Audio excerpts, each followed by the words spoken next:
Well, hello everyone. So we got a hopefully fun-filled, entertaining day for you today. I'm going to be making nails, and I'm going to be making nails until the end of the stream. So if you missed yesterday's live stream, I made this nail header tool. So you don't know yet what a nail header does. It makes the head on the nails. So if you didn't catch that live stream yesterday, watch this one and then go back and catch the highlights of yesterday's. I feel a little tight in here. I moved my forge up a little bit. That's just so I can put steel in and out quite easy. So on top of the nail header, I'm going to be using my hot cut Hardy today. And I'm going to be first starting off with, the rounding hammer, 3-pound rounding hammer. Hello, Nate. You made it like right on time today. That's awesome. So it's going to be a fun-filled day of making nails, and just nails, over and over again, and watch me fail miserably making nails. So, like yesterday, I'm going to be using 5/16 round. I basically took 20 feet of it. I normally bring it in 10-foot long bars, and I've just cut down as I need. In this case, I cut them down to more manageable pieces than 10 feet long. I actually don't think I could forge. I know I can't forge from a 10-foot long bar in my shop. I just got poles and walls and ceiling and all that. Actually, once I get to like 6 feet, it's almost impossible to move around in the shop in any manner, not even trying to be efficient. So I've just cut them down. They're just random sizes. So basically, some are 2 feet, some are 3 feet, and everything else is in between. Basically, I cut a 10-foot bar down into like 4 pieces, just so it's easier for me to handle. And my forge, I'm running a little bit different. Other than being all the way forward, I also put a fire brick in the front here on the inside of the forge, just to cut down how much heat is coming off the forge, because that's actually a little bit close to my plasma cutter, which is made out of extruded aluminum, and I would prefer not to burn and melt my aluminum. Yeah. I'll keep an eye on it, and I might add a heat shield depending on how I feel. So, I'm only running about 5 PSI right now. I probably will lower that a little bit.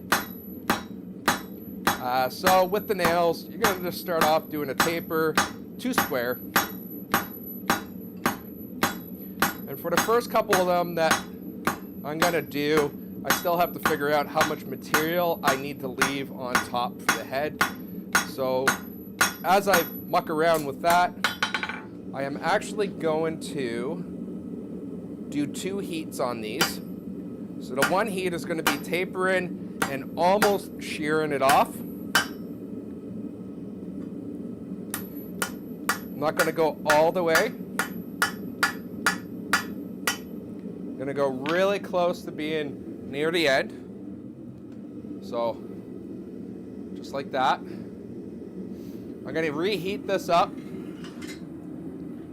And then on the next heat, I'm going to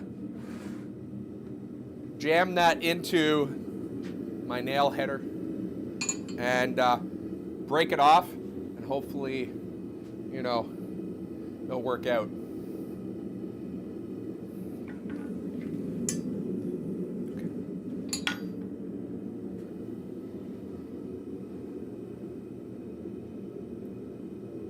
noticing a ringing sound today.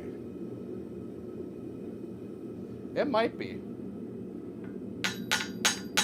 Oh, you know what? It might be this bouncing off the anvil as I'm hitting.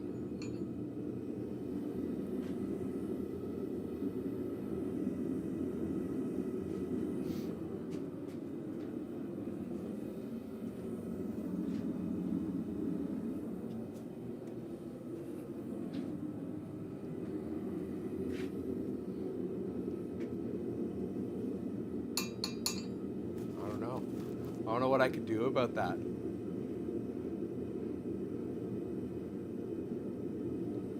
Also, my volume might be a little bit up too. I was playing with it yesterday, so it might have gone up a little bit. I'll just lower it down. Also, with the forge being closer to me than normal, that makes a difference too, because how this mic picks up. I really need to get like an external lapel mic that's like only goes in one way. Whoa, whoa, whoa. Evil Twin X. I didn't think I would see you ever again in that little tiny bit that one time. I haven't seen you on YouTube lately. What's new and exciting with you? Last time I saw you were starting to work on an F100, if I'm not mistaken. You've been able to do any more with that? Because I tell you, I'm a little jealous. So I'm going to use the rounding side of my hammer. And I grabbed too much steel, but I'm going to try and save this as much as I can.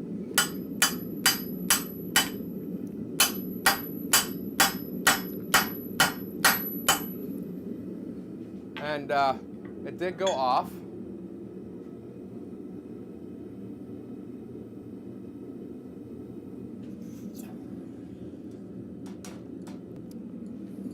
A little bit off. I grabbed too much material on that one. I'm still going to count this one even though it's a little bit lopsided. Yeah, I know my time of doing the live stream, I'm trying to have time for, you know, family after work. So unfortunately it doesn't work too well with my North American people. So I gotta find a cup that I could put these in. So that's one.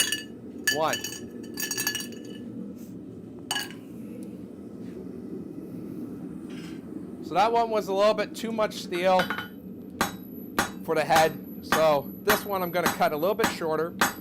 So on that one, I actually cut right at the top of my taper. So where the taper ended, I cut. Where this one, I'm going to go down just a little bit below where my taper starts.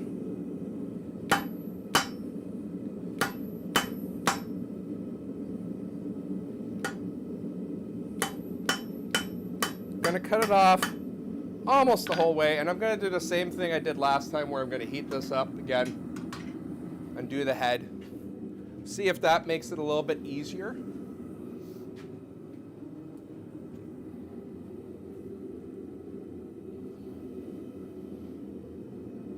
And I'm going to clean my anvil once in a while when I remember to.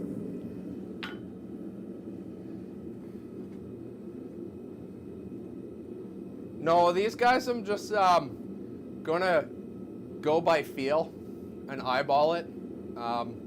Because I'm not making this for any special project or any specific size, I'm just kind of going with it. Like I said yesterday, what I'm gonna do with these, I have no idea. There is a possibility that I might put these online to sell. I might bring them to the shows just to show them off more than anything. And yes, it did work out so well yesterday.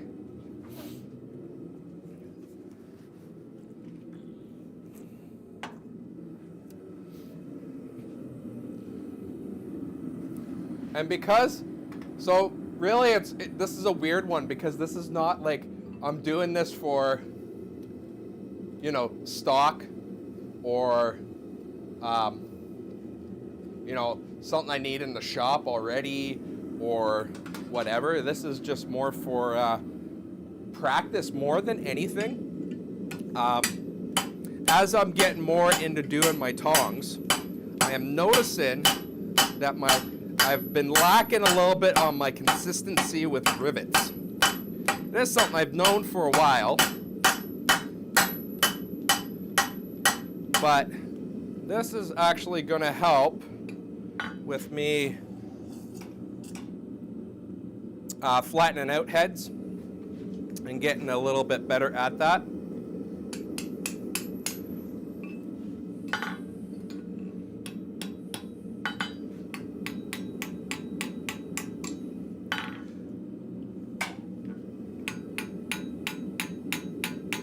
And I got this one a little stuck for some reason.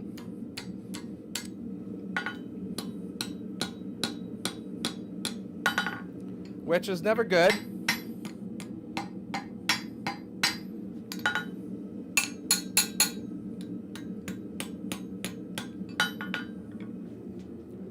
I really should have like a pair of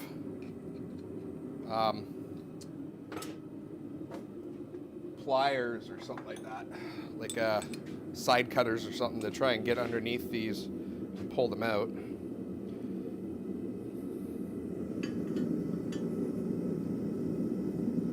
Shouldn't have to do this, but for some reason my little guy is not happy.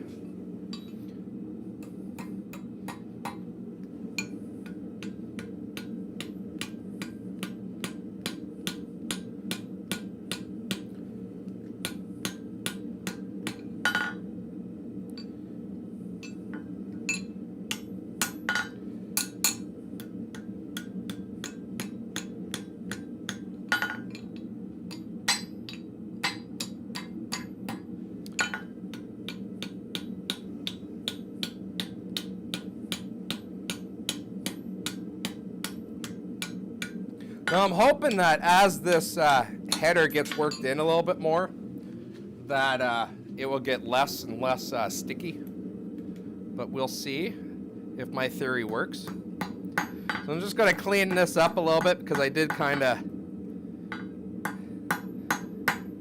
smash the nail a little bit. So, oh, I keep on forgetting to change that camera. So that's number 2. That's number 2. And it didn't go in the cup. It bounced right back in. So that's 2.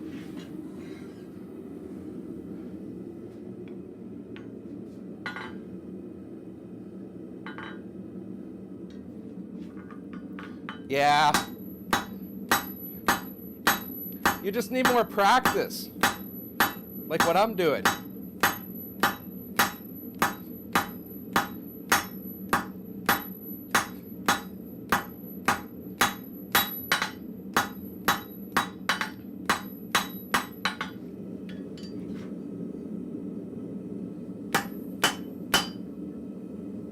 One thing I'm trying with this one is, when I was doing the taper, on all the previous ones, I've been just doing a hit, turning 90 degrees, doing a hit, turning 90, and going back like I'm used to doing tapers.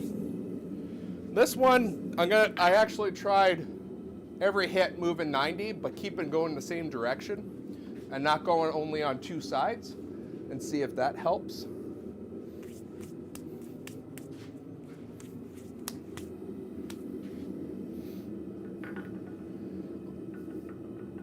This is just fun in the forge.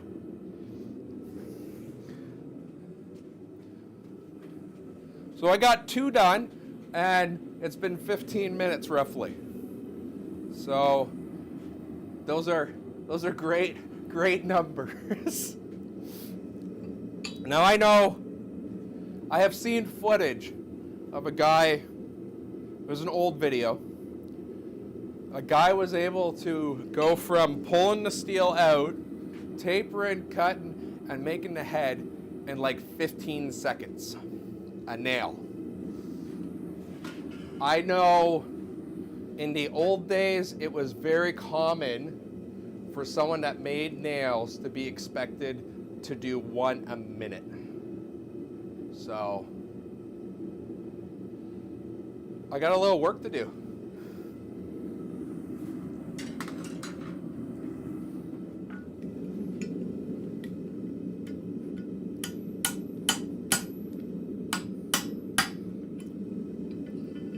I'm already gone off center on this one. I'm at a point where I don't even want to try it, because on top of going off center on the top, it also did it on the bottom.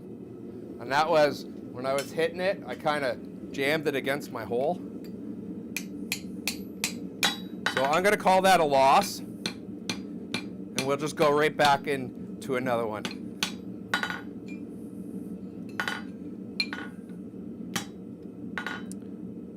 If I can get this one out.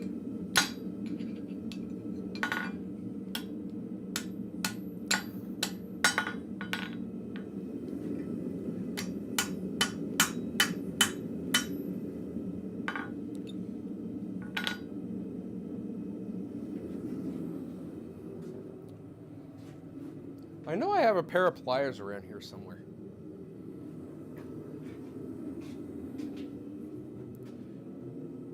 I did not plan well enough, I guess.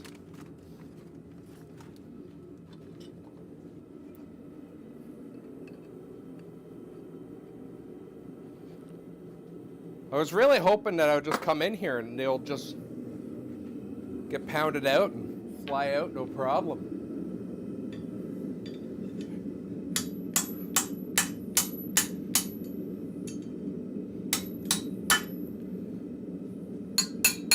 There we go. So that's a lost cause, so that can go in the scrap bucket.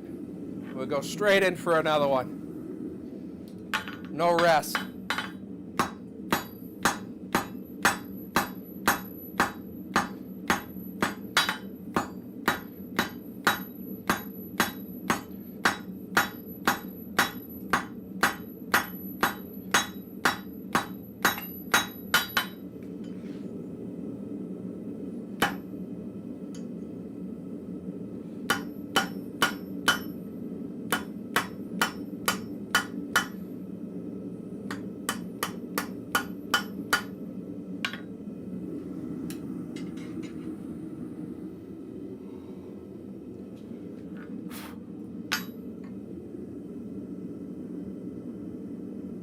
I'm just double checking my header tool to make sure there's not anything that is obvious making it get stuck.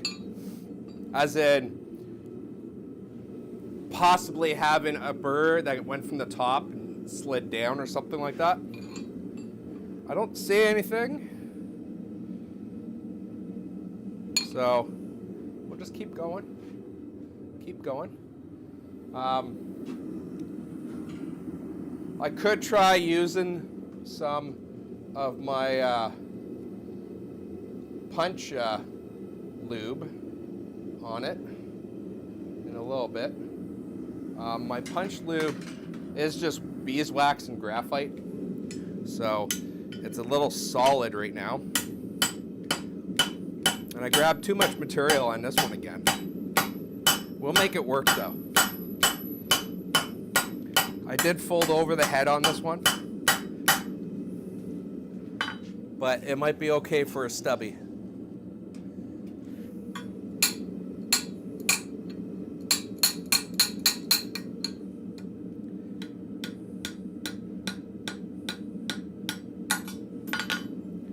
Might be okay for a stubby.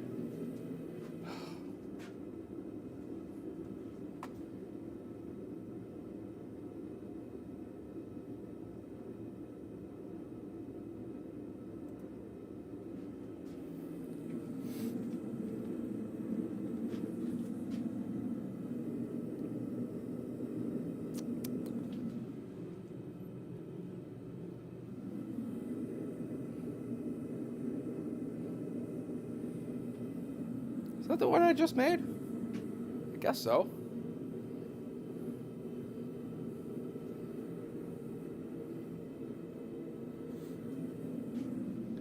I guess so. We'll call that number 3. I did clean up all the ones from yesterday, so... Actually, no, the one I just showed you was not from today. So we'll get that out of there. Because I found the one I just did, which is this one. Which is not that good. But we'll still count it. It's still good. It still can be used as a nail.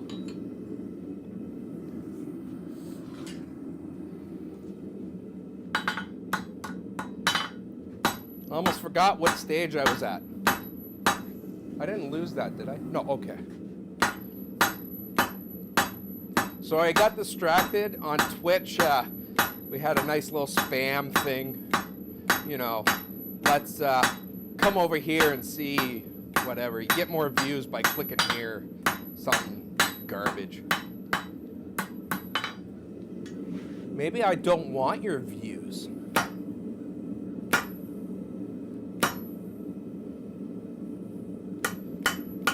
I got the important people already.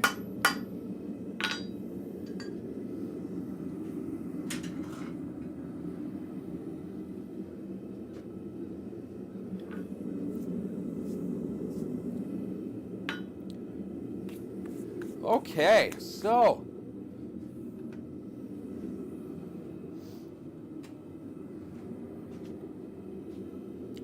I'll get this one day. I'll get it one day. I prefer watch time on YouTube. As for Twitch, I only started Twitch when I started doing these streams, and I'm really new to it. Like, I didn't even have Twitch before starting doing, what, maybe 2 weeks ago? Because I started Twitch after YouTube. I had a week of YouTube before Twitch. I will take either or.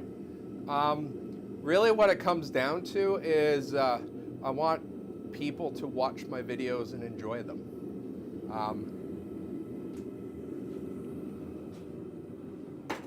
I'm trying to build a community here.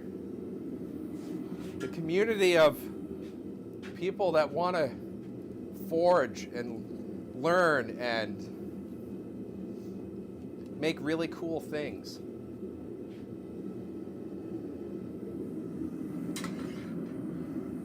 And I already know I grabbed too much on this one.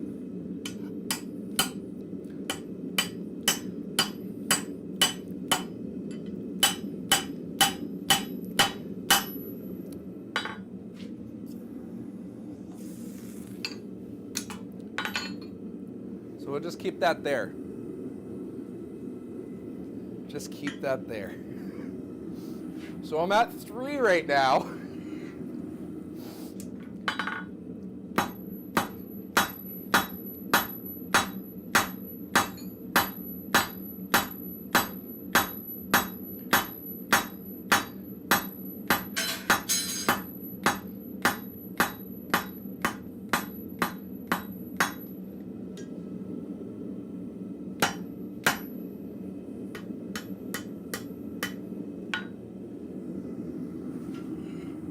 Sorry about random banging from the ground.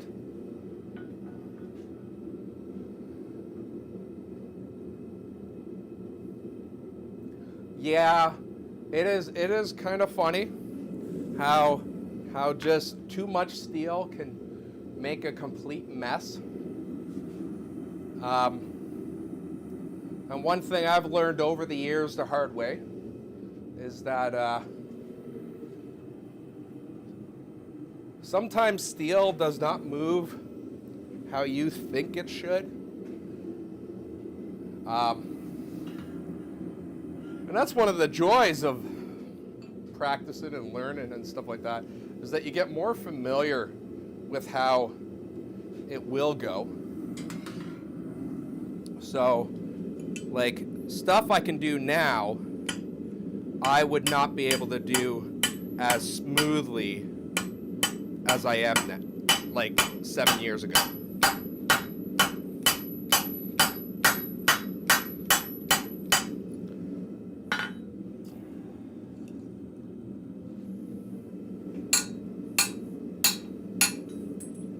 Oh. Now if I got that center, that would look, that'd be such a nice nail if I got that centered.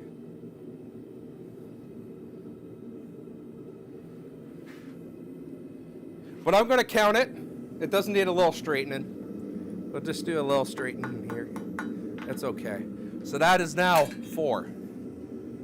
4 decent nails. We'll call them decent nails. In 25 minutes.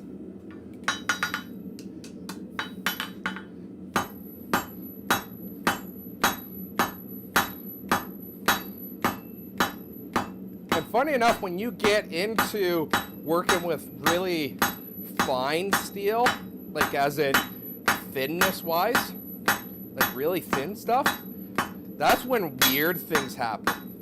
It's easier to forge stuff when it's bigger than when it's smaller.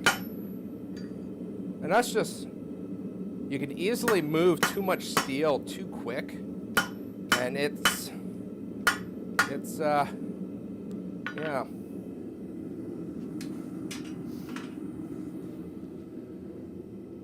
Yeah.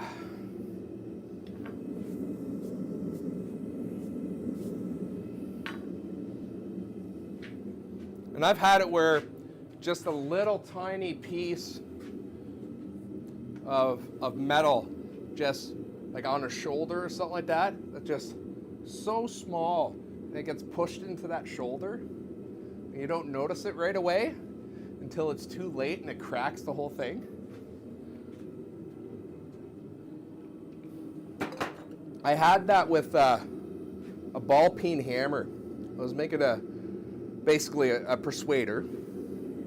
So for the guys that don't know what a persuader is, this is my grandfather's old hammer.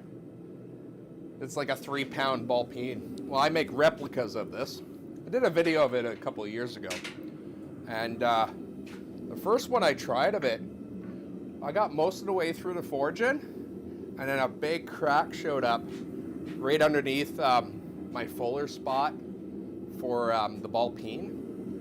And I had a couple hours into it already, and it was just one of those things that I just had to take and throw it away.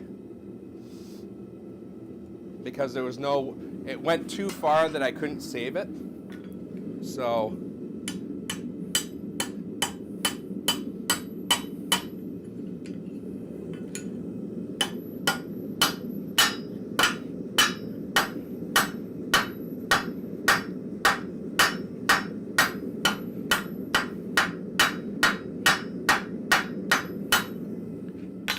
oh, I have hopes for this one.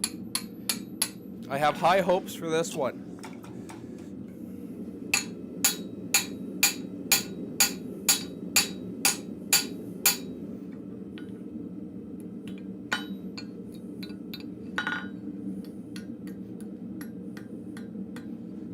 If I can get it out.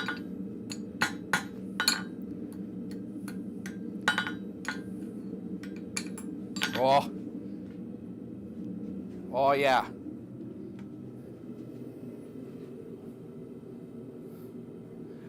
It's getting closer. It's getting closer. So that's 5 now.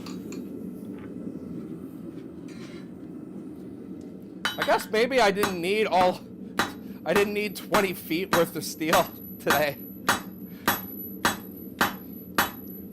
So at my current rate, I'm not even done the first piece, which was about 2.5 feet.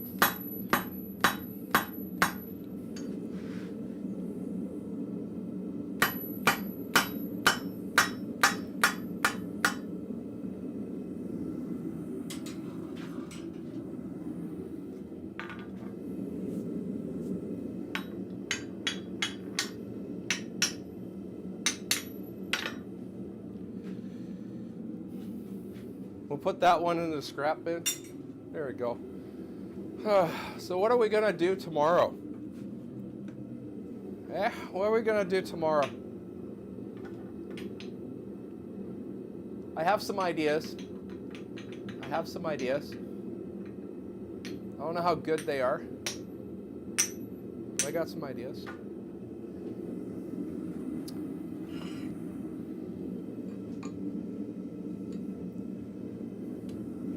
Oh, that snapped off nicely too. Oh. Ah, come on.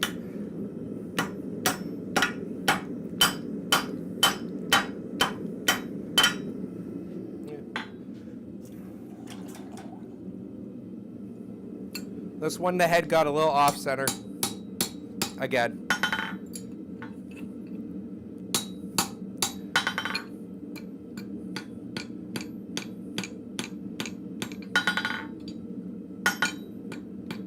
Come on. You want to get out.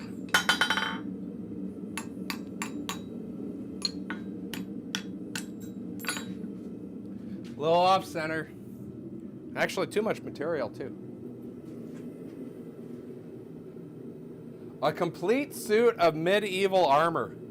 I got to tool up for that. I got to tool up a lot for that. I think straightening this a little bit, and it'll be okay. So I'll call that 6. Actually, armor. I gotta see if I can find it. That piece is fine. I know where some of it is, but I gotta find the other piece. Bear with me, I have to go into storage. And this is pretty beat up and rusty and dirty. But I gotta show you the first helmet I made.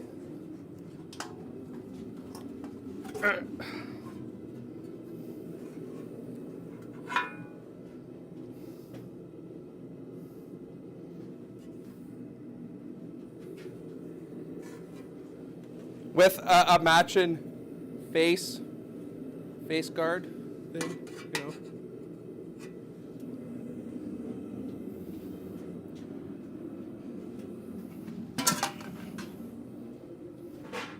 And it also came with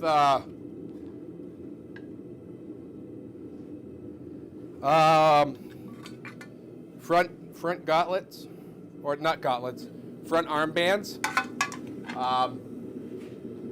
We have, getting distracted. These have been sitting up here for a while. The shin pads, and then the shoulder pads. These, so I'll grab the shoulder pads to show you. So with the shoulder pads, I'll switch it to the other camera. These are really dirty, so I'm sorry if it doesn't show up well. You'll notice these little tiny holes here. Well, it's actually a nut welded on the backside. And I had spikes that had bolts on them to actually screw in to finish off the whole outfit. This was for, and I did that, have them removable, because if a place that this costume was going did not allow pointy spikes made out of steel, they could be taken out and just have like cardboard ones put on.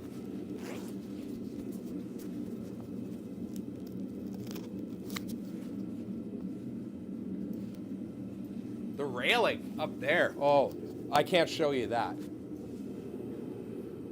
That's a surprise. So that was my first attempt on a helmet. It is actually a little bit bigger than originally planned.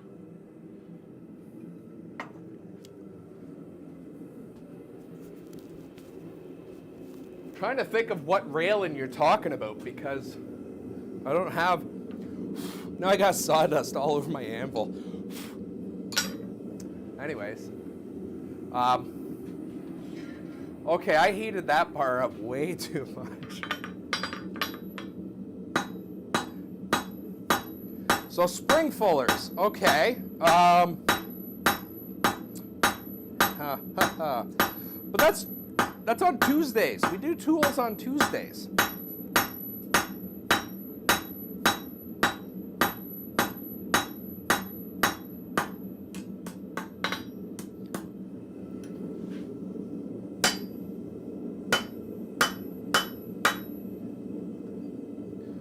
You guys are killing my time with making nails. Get me distracted to show cool things. So spring fullers, actually have a couple already made up. This is a really dirty, cheap one. And this is to help do tenons and round off the material when you draw it out. And this was just, this is just mild steel. These two pieces are forklift tine or 4140, and then it's just a welded on whatever to fit in a hardy hole. Actually, I don't even know how good this fits anymore.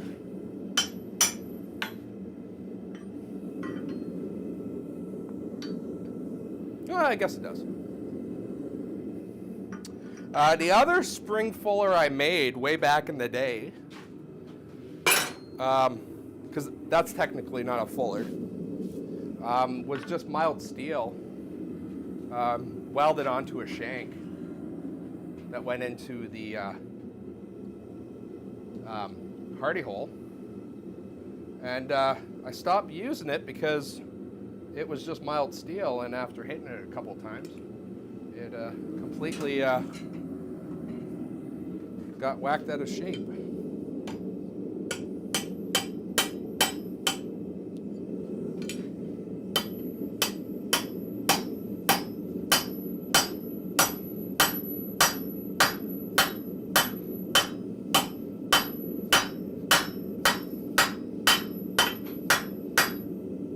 Oh, okay.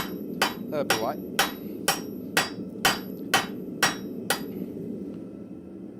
Using the flat side on this hammer is not as good as using the rounded side. So try and keep an eye on that.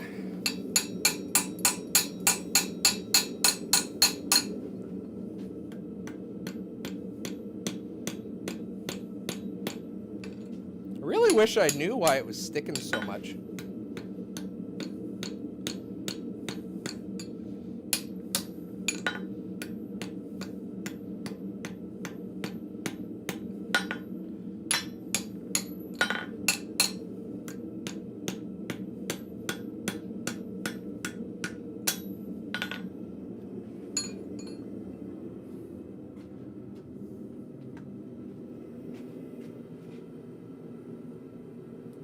Again, a little bit off center, but not terrible.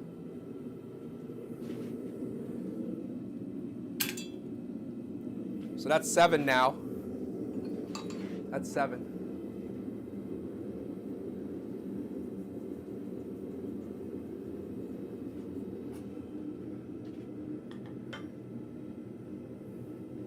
Oh, what's else up there? I got some aluminum. That's actually my center joist, my center beam. I don't think there's anything else up there. I got a couple of bars of aluminum. I got some breaker bars down there.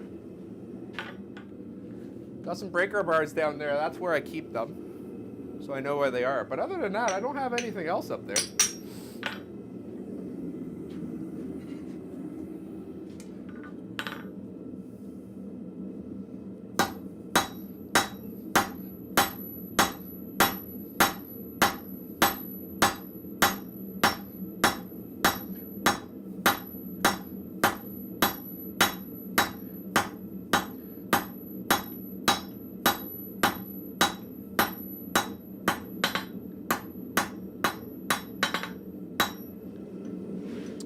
So tomorrow I was actually thinking of either doing a fire. Oh, I cut that right off. Oh, my air hose. I was thinking about either doing a fire poker, possibly,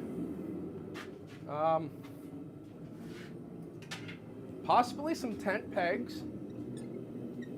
I don't know. Oh, I did get that air hose a little bit. Oof. Oof.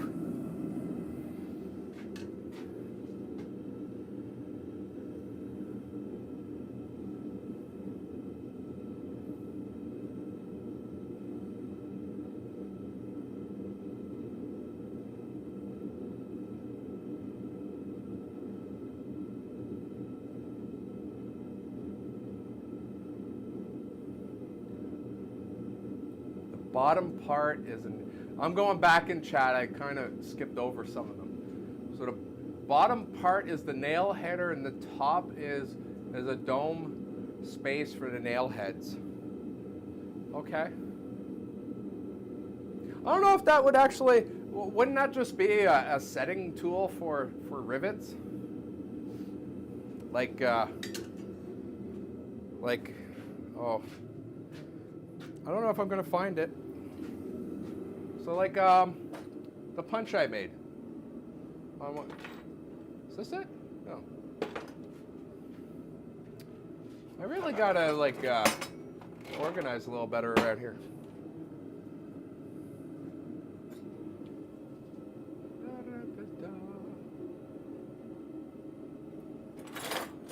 Yeah, I don't know where it is. But like I made a rivet setter tool set. I can find the bottom piece of it. That's the bottom piece of like the bolster for rivets.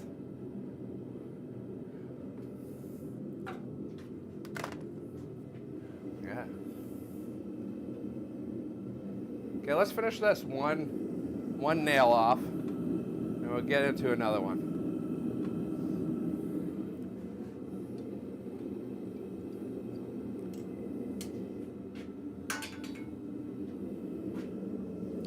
Well, no, honestly, I could just go tong crazy and just make a whole bunch of tongs.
So really, you just want me to tool up as much as possible to make nails?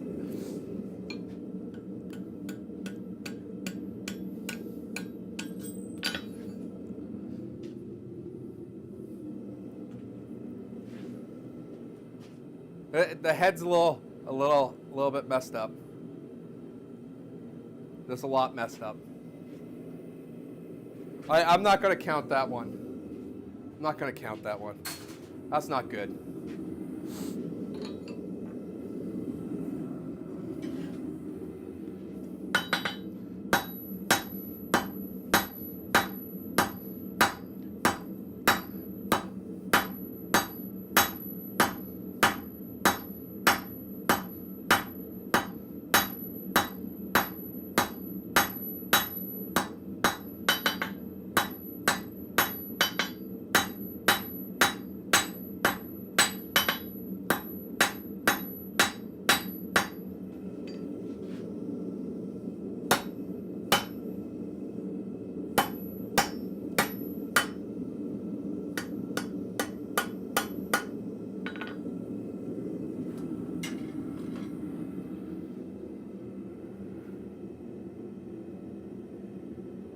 Well, on Tuesday, I'm going to be making, I'll be making some for holding railroad spikes. Because right now, the only thing I got for railroad spikes is my big honkin' V-bit tongs, which unfortunately takes up so much real estate on the spike. So I kind of want to make one that grabs the head a little bit better. That's the only tong I could think of really right at this point in time I need in my shop.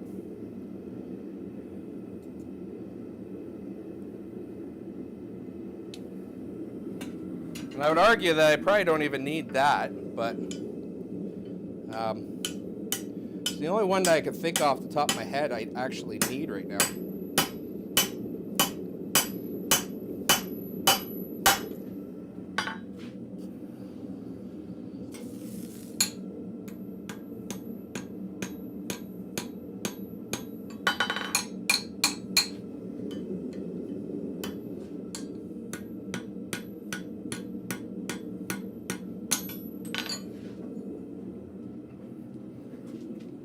I have no idea what count I'm at.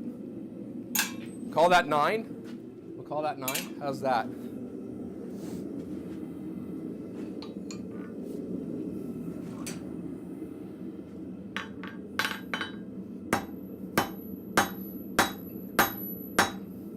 Like I do want to also, I guess the other tongs I want is more of kind of like a V-bit, but a little bit more of a almost pickup tong kind of thing. It's hard to explain.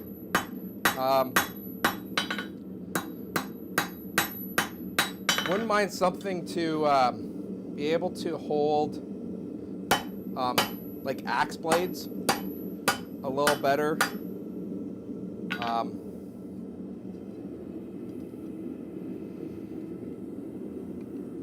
That's one of the reasons why I made the pickup tongs, was to hold the backside of axes. But I kind of want something to hold the, I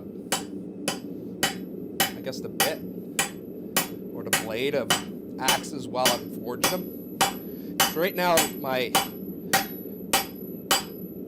flat bit tongs are set up for, well, 1/4 inch. And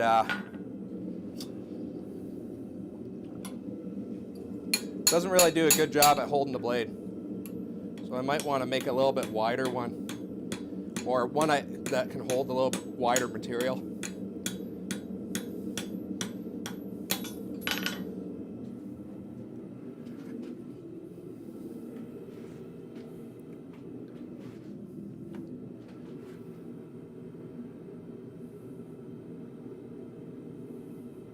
That is definitely the best one so far.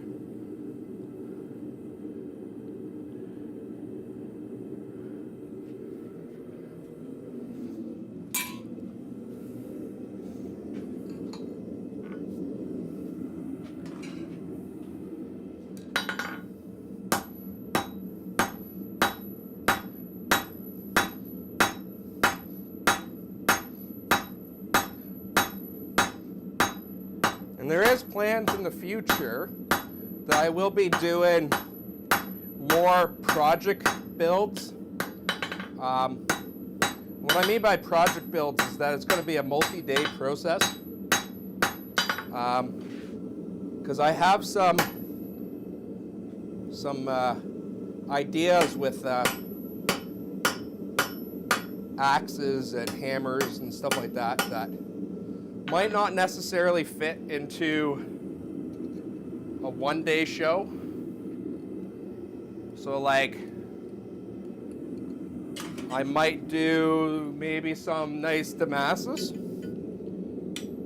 for, like, say, the bit or the head of a hammer. I probably should have heated this one up. Yeah, that one's a garbage one. It cooled down a little bit too much.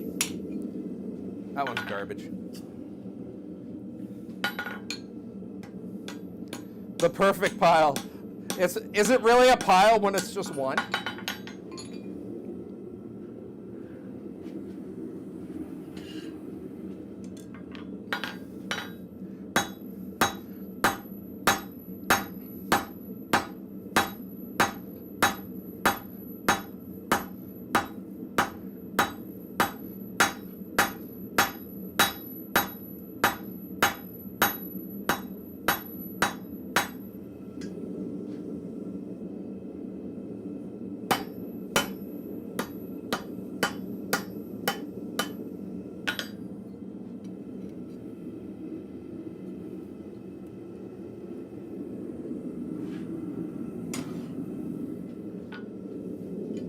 Okay, let's go.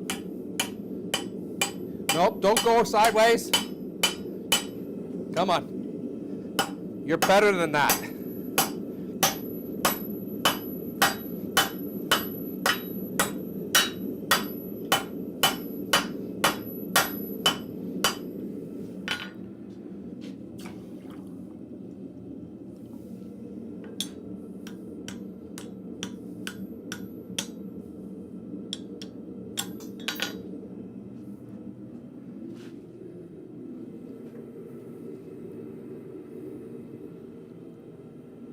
Yeah, it's a little off center. It's a little off center.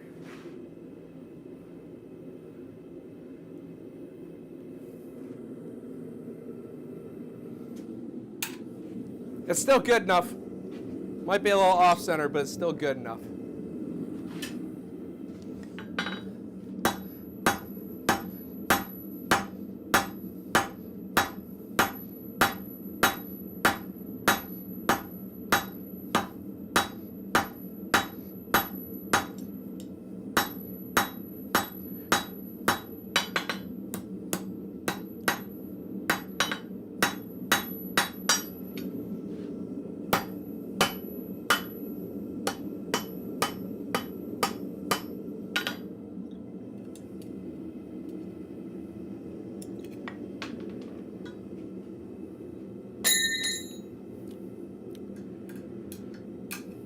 Well, I guess that's it.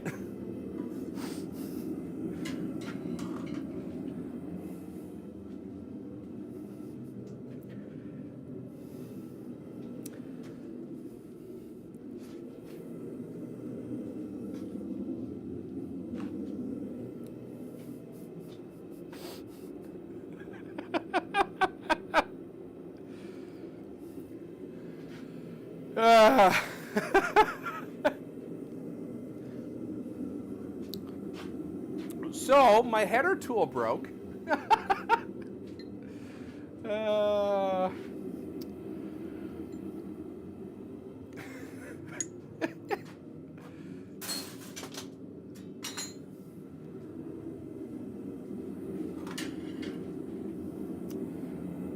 we'll put that down there, and I guess I'm making a new header tool.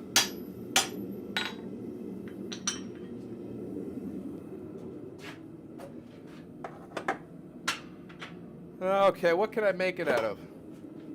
Let's go in the pile of chisels.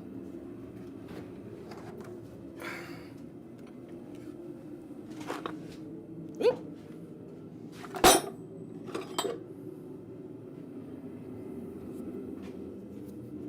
The pile of chisels. So this is just an old chisel. Most likely got it from my grandfather. So let's make a new header tool.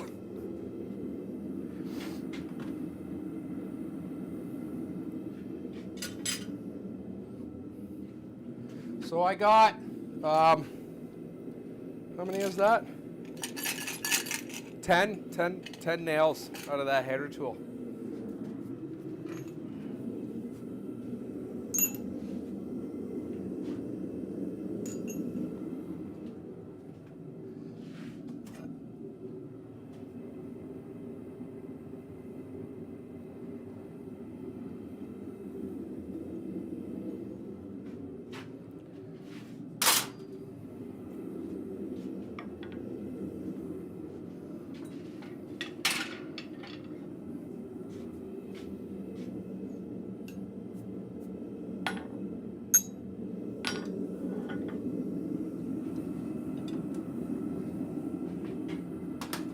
So I'm gonna crank up the heat on the forge a little bit, just to get this hot.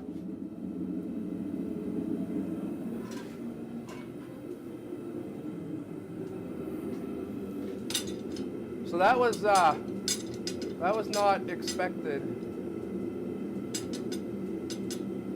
That was not expected at all.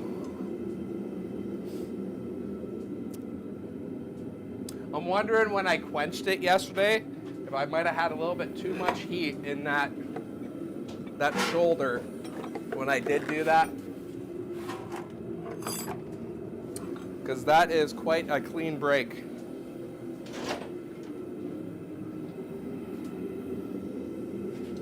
And it is a possibility, using old coil springs like that could have already been somewhere in the steel, and it just really showed up when I started whaling on it.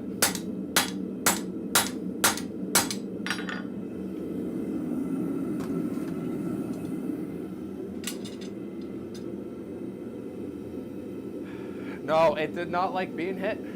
No. It was not good enough for the job, I guess.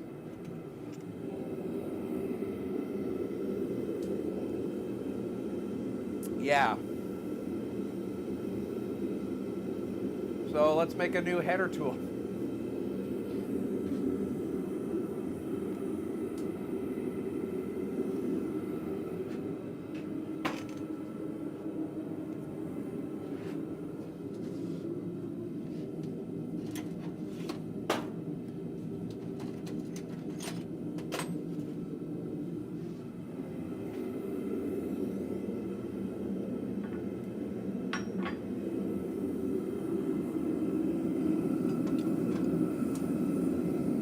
So this one's going to be a lot quicker and dirtier than the last one.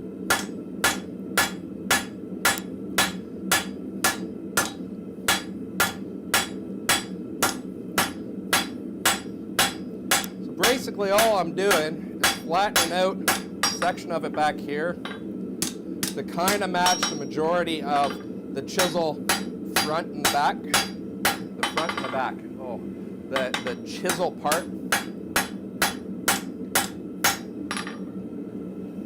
I'm not going too crazy with this because it doesn't need it.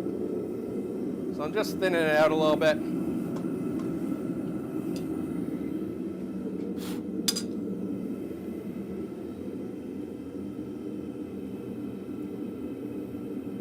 Right at this point in time, I'm going to start punching my hole.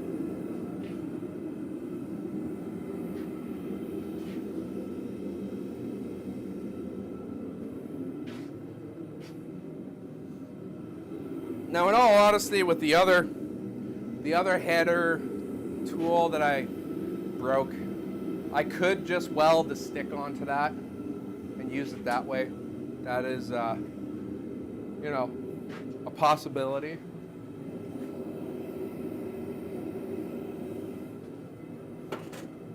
I will not do that.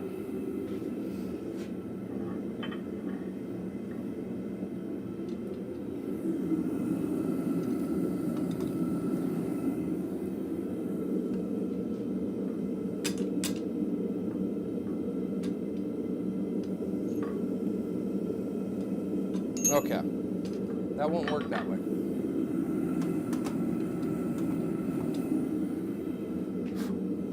I'm also going to grab a glove for my, I had gloves. Grab a glove for my punch hand.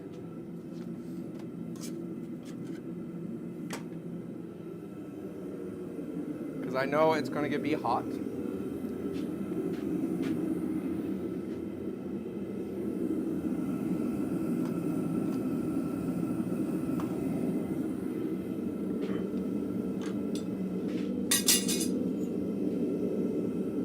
Got that upside down. Yeah, that's what I want.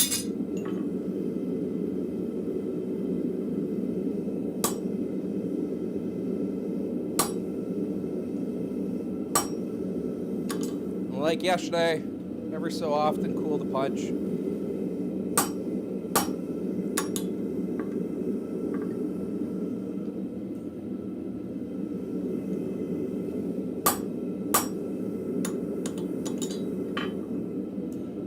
And also every so often rotate your punch, your square punch, just in case if you're not fully square on all sides. This will help even it up.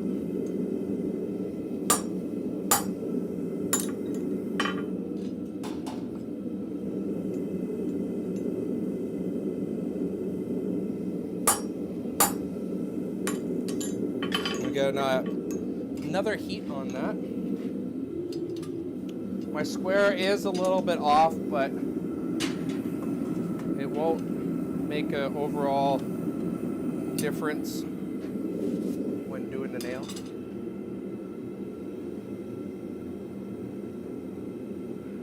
Yeah, have a good day, Nate. I'll see you tomorrow.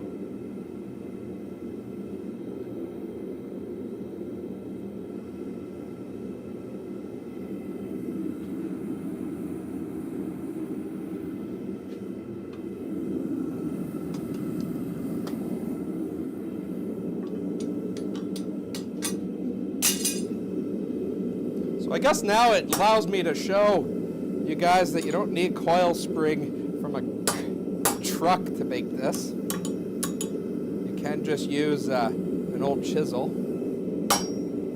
which I guess that's a bonus with doing it this way.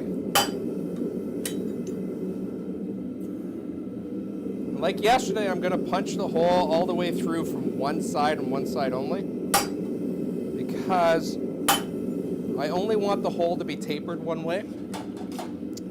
If I taper both ways and make an hourglass, you're almost guaranteed to rivet the nail into the hole. And also this should allow releasing the nail easier.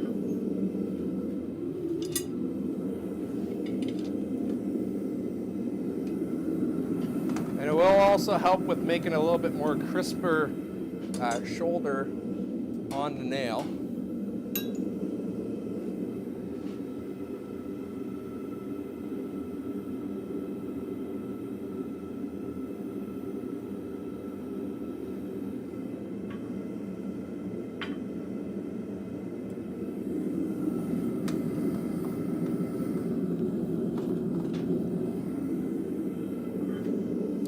Sorry,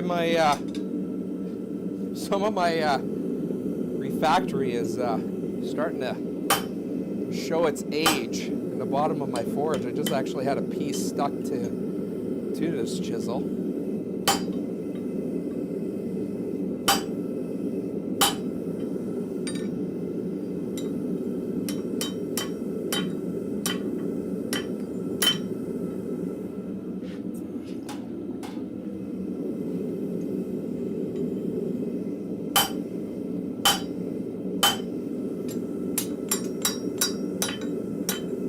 There's my plug there.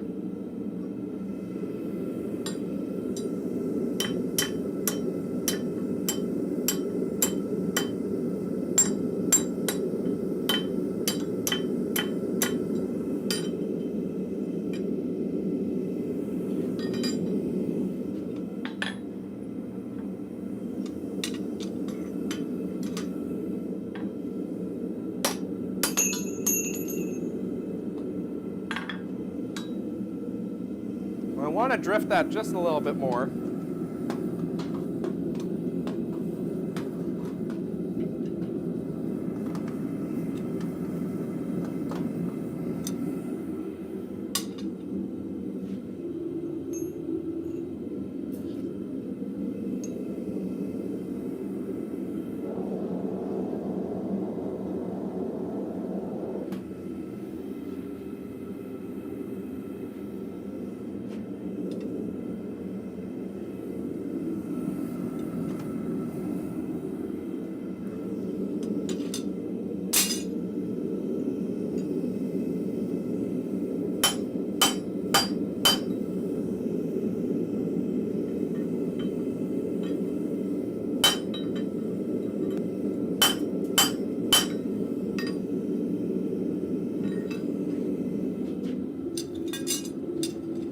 That should be good enough from a drifting point of view. I'm going to take it over to my vise. And I'm just going to take down a little bit of the sharpness of where it has punched through. And take any of the tags off or burrs. I'm not going crazy with it.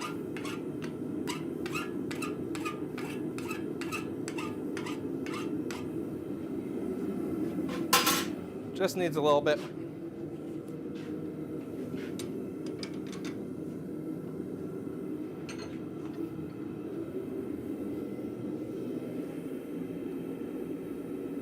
That's version 2 of my punch. This actually might be a little bit smaller than the original. Probably should check that if I can find the original.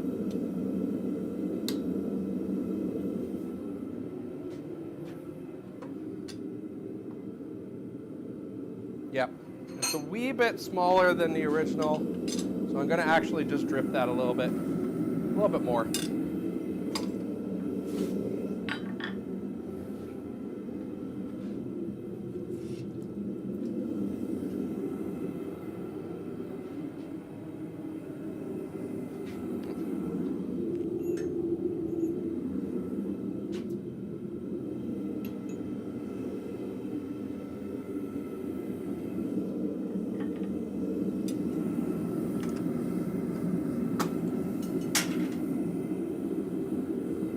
That's just a part of my bottom of my forge coming out. Like I said, the refactory is getting a little bit worn out. It is 13 years with that particular refactory on it. So it's bound to go at some time.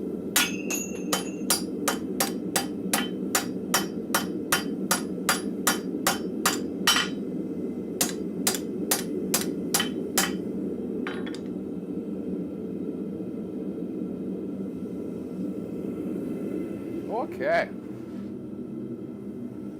so that's my nail header version 2 done.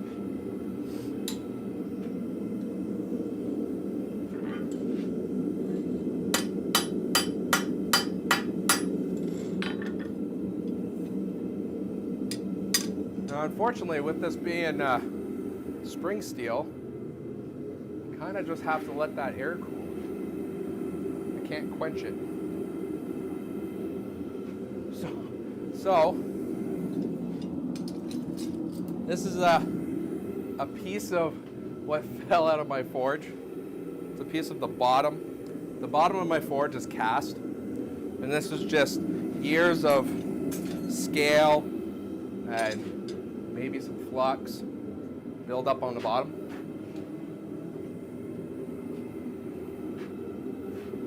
And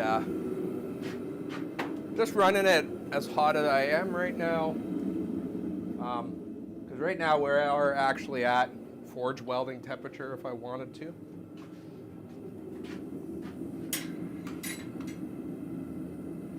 So we'll get back to doing the nails,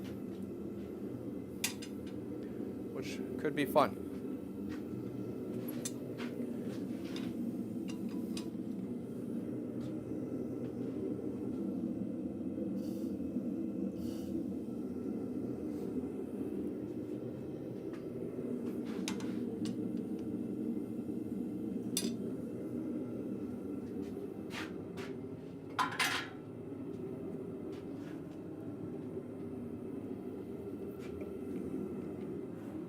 I'm gonna see if I can find my other pair of gloves, which are a little bit more insulated than these, and still have a thumb, so I can possibly hold that header tool when I'm ready. Oh, there they are.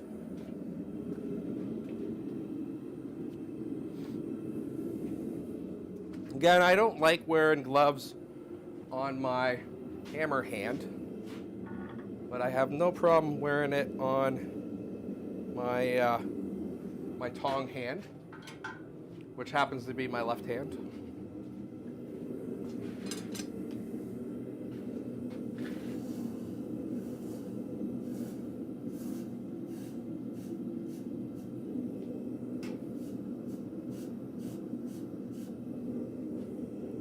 I'm hoping that just quenching off the back end of this is not going to affect the head part of it like the other one, and that it snaps off.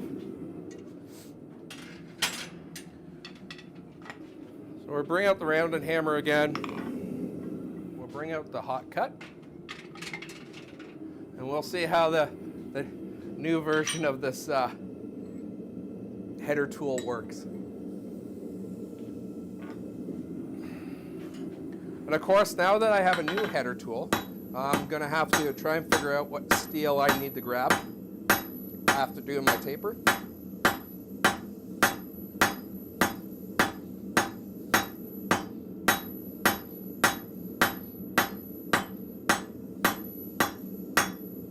So I'm just kind of guesstimating.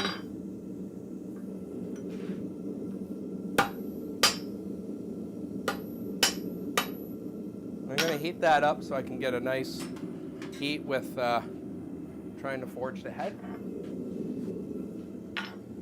And we'll see how the new header works. Now another way you can make this if you don't want to drift, or I should say punch a hole all the way through, you could easily just drill a round hole that is slightly smaller than what you want your square hole to be. And then drift with the square. That is perfectly fine too. My old one that I had years ago, that's how I did it. I drilled a bigger hole about halfway down, and then a smaller hole, which was about, I believe if I'm not mistaken, it was like a 1/16 of an inch smaller diameter than what I want the square to be for the nail. And then I just drifted with a square punch for the rest. That's hot, by the way. That's why I put a glove on. So that's a lot smaller than the other one. Okay.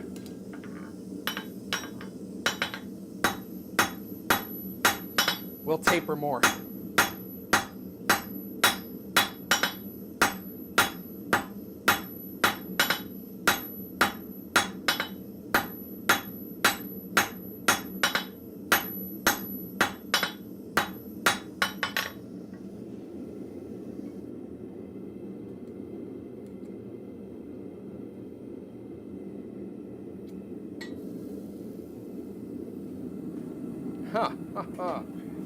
I think for this one, I'm going to actually pull out some quarter inch round, this as my starting material. Because this head is the hole for this is quite smaller than the other one.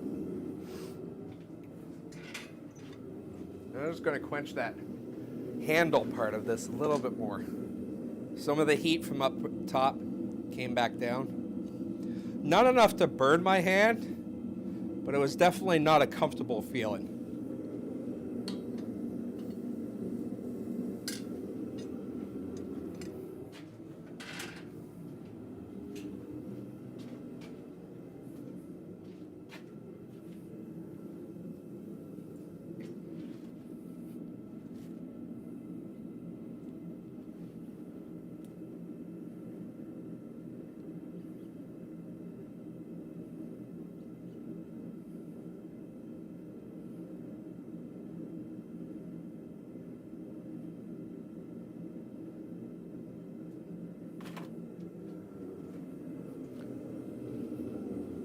Okay, so moving down to quarter inch, just to have my starting stock a little bit smaller so I don't have to taper as much.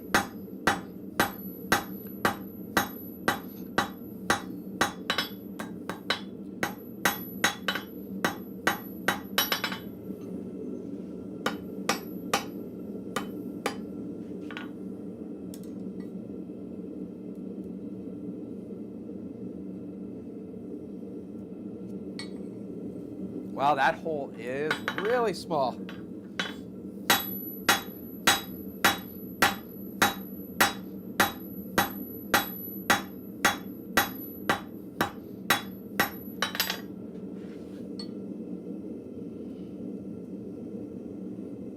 give that a shot.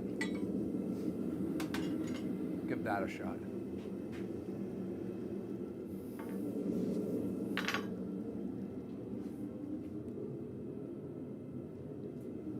Yeah, if I was going to do nails on a regular basis, I would definitely have a little bit bigger than that, I think, where I would actually step down to 3/16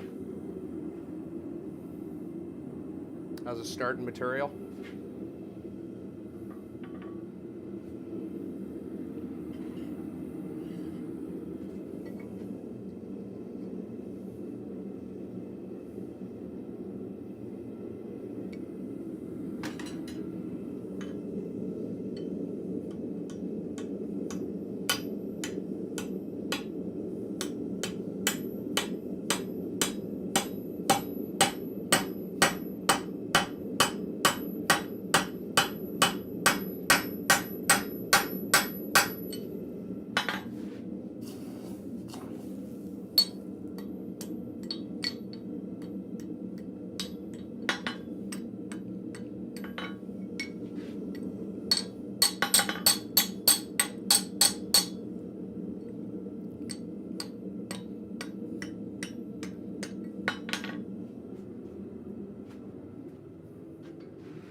That one didn't work out. Did not work out as good. So let's go for another piece and see.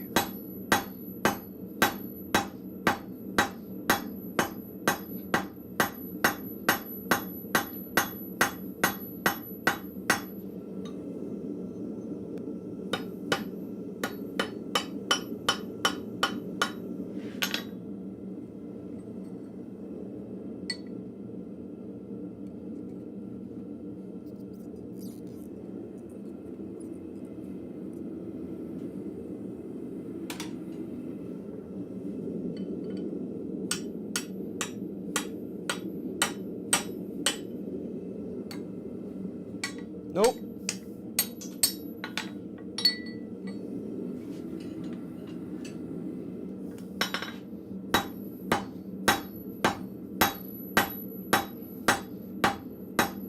Grabbed too much steel on the last one.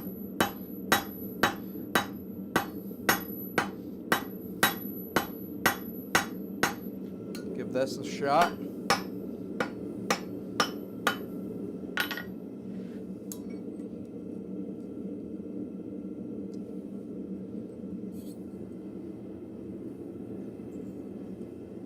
I think I grabbed too much steel on this. Holy moly.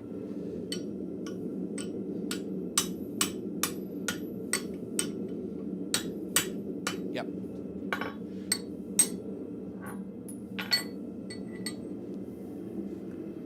Oh boy.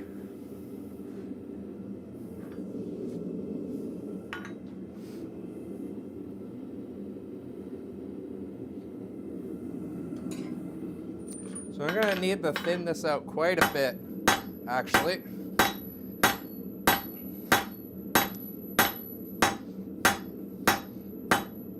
So I could probably go down to 3/16 steel as a starting size.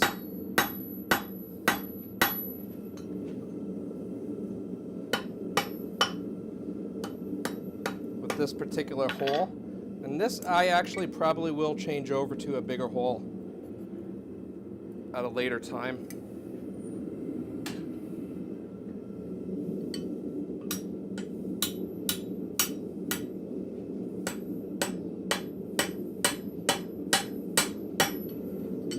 So it's going a little bit off, so I'm just turning my tool a little bit around to hopefully knock it back into place. Just a little bit more material than this one, and we are good. This one is just a little bit thin on the head.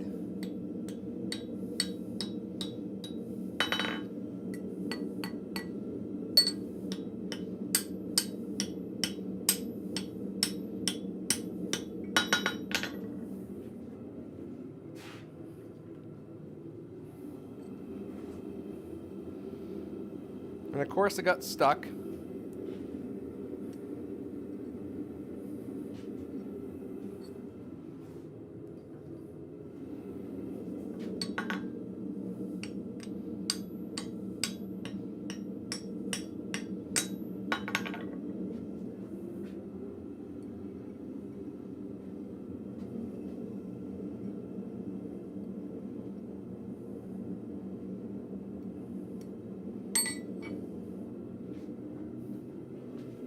And if you can see on that head, just need a little bit more material, and I think I got it. So I'm going to actually keep this up here for now. I'm going to use that as a guide to where I need the cut off. Also how much I need the taper.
Woohoo!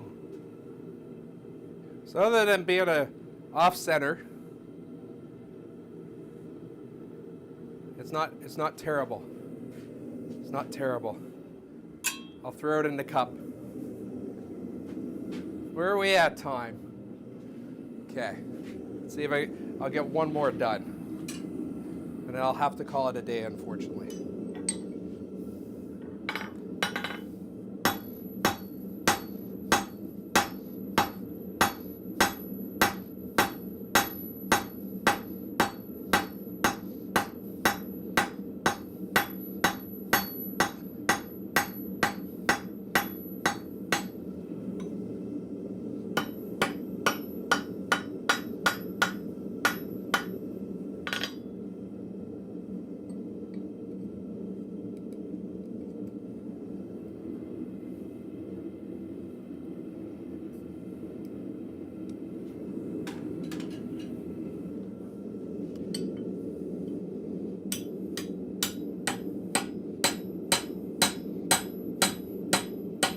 Grab too much material.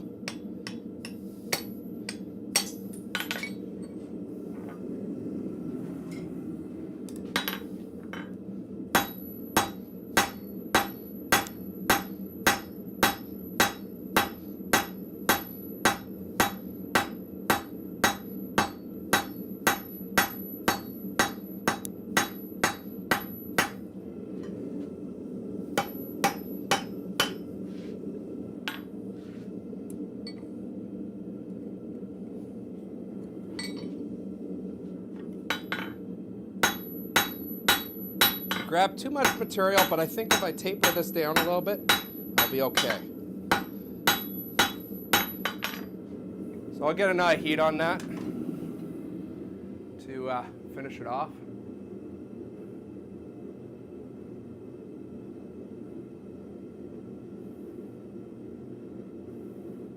Oh no, I don't make nails. So this is actually quite. So yeah, this is quite actually new to me. I don't normally make nails. I think I've made, like prior to all of this, I think maybe 12 at most. yeah, I'll make nails. In the past, if I have, I've just taken like something like a bolt or a rivet and just taper the end, and then make the head more rosebud. If that makes sense.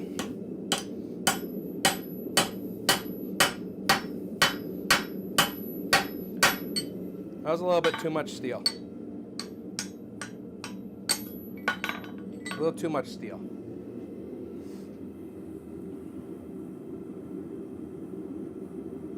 If this was something that I wanted to get more into and doing more, I would make what I know as an upsetting block for my vise. And what an upsetting block is 2 pieces of steel, usually welded on angle iron so it can fit in the vise. And it has a seam down the middle where the 2 pieces meet. And you drill holes corresponding to the different size of material that you want. But you make the hole, how can I say this? So when you're welding the 2 pieces together so you can drill the hole in both pieces down that seam, you want to keep a spacer of some sort. Normally people use like 2 business cards kind of thickness in between the 2 pieces when you're drilling all those holes. And then you cut the welds off after drilling the holes, and then you take the business cards out, and it actually has a smaller size than what you originally drilled.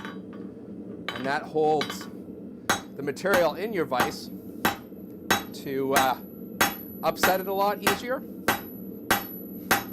So if I was doing nails constantly, I probably would make some setup like that, where I can actually just take a piece that I've already tapered, slap it in there, so I don't have to worry about did I grab enough material and all that. I would already know what is that right material.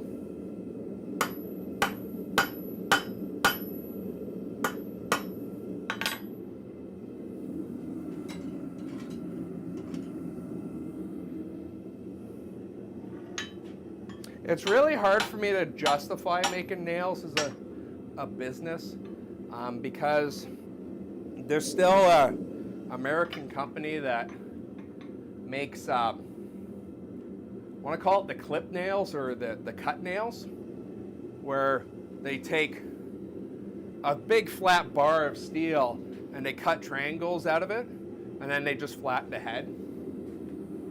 I like, you know, why reinvent the wheel kind of thing? So the only time I actually have made nails in the past is if it's a specific size that the customer wants for whatever they were doing. So, yeah. And usually they were big, giant, ridiculous spikes. I would call them more spikes than nails.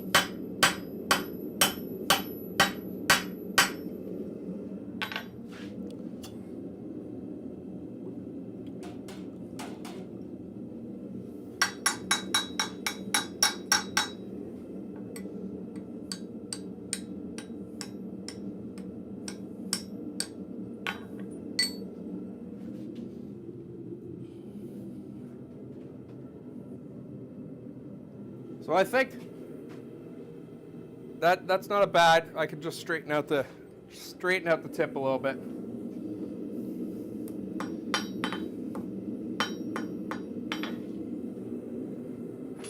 The head is a little off center, but you know that's not bad.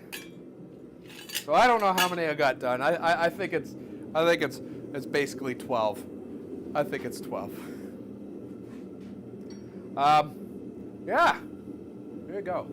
Making nails. I'm sure with a lot more practice and more, I'm probably going to go and drift this bigger hole. See if I can, you know, this is the nail that came out of it. So it's not a bad looking nail. I don't know. I'll see. I'll probably try a couple more of these somewhere along the lines before modifying this. But, you know, it hasn't cracked off yet, so that's good. This will actually be less prone to crack because I haven't brought in any shoulders or anything like that. So, yeah. That is pretty well me making nails. It's a pretty sad state. It's a pretty sad state. Oh, I dropped one. How many did I get done? Let me, 1, 2, 3, 4, 5, 6, 7, 8, 9, 10. I got 12. I got 12 done. Yeah. So, yeah.